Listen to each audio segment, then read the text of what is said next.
जब रोम जल रहा था तब रोमन सम्राट नीरो बंसी बजा रहा था। क्या आज संयुक्त राष्ट्र में भी वही स्थिति हमें नहीं देखने को मिल रही है?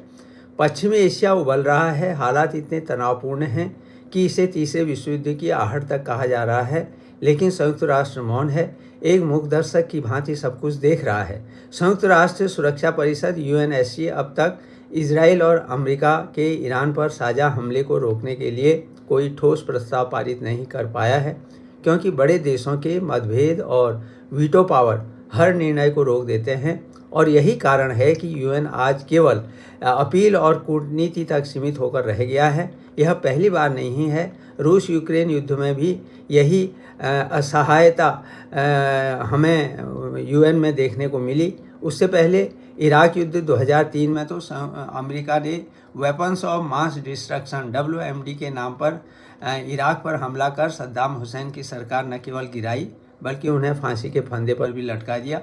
और बाद में हालांकि ये सारे एक प्रकार से जो ये आरोप थे झूठे साबित हुए, लेकिन उसके कीमत जो है वहाँ की जनता को चुकानी पड़ी और आज पूरा देश एक प्रकार से अस्थिर अवस्था में है।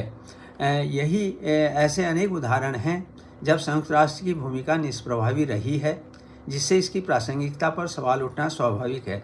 दूसरे विश्व युद्ध के बाद अंतर्राष्ट्रीय शांति और सुरक्षा बनाए रखने, हथियारों पर नियंत्रण और देशों के बीच सहयोग बढ़ाने के लिए इसका गठन हुआ था, लेकिन आज यही सस्ता वीटो शक्तियों के कारण बधी नज़र आती है, जहां कुछ शक्तिशाली देश अपनी मनमर्जी चलाते हैं और बाकी देश सिर्फ देखते रह जाते हैं। ऐसे समय में भारत लगातार यूएनएससी में सुधार की मांग करता रहा है और भारत सहित जर्मनी है, जापान है तथा ब्राज़ील, ये G4 देश मानते हैं कि आज की वैश्विक वास्तविकताओं के अनुसार सुरक्षा परिषद में सुधार जरूरी है और उन्हें स्थायी सदस्य बनाया जाना चाहिए।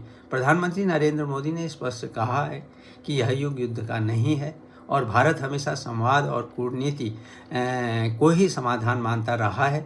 आज अंतर्राष्ट्रीय मंचों पर भारत की साख लगातार बढ़ रही है। उसकी बात न केवल सुनी जाती है बल्कि उस पर अमल भी होता है। अब सवाल यह है कि क्या भारत को केवल संयुक्त राष्ट्र में सुधार का इंतजार करना चाहिए या फिर खुद आगे बढ़कर एक ऐसा वैश्विक मंच तैयार करना चाहिए जहां निर्णय तेजी से हों और न्याय को प्राथमिकता मिले। अगर संयुक्त राष्ट्र नीरो की तरह मूक दर्शक बना रहता है तो दुनिया को निश्चित ही एक नए नेतृत्व, नई सोच और नई दिशा की आवश्यकता होगी। और क्या यह भूमिका भारत निभा सकता है, यही आज का सबसे बड़ा प्रश्न है। आप इसके बारे में क्या सोचते हैं? अपनी टिप्पणी अवश्य दें।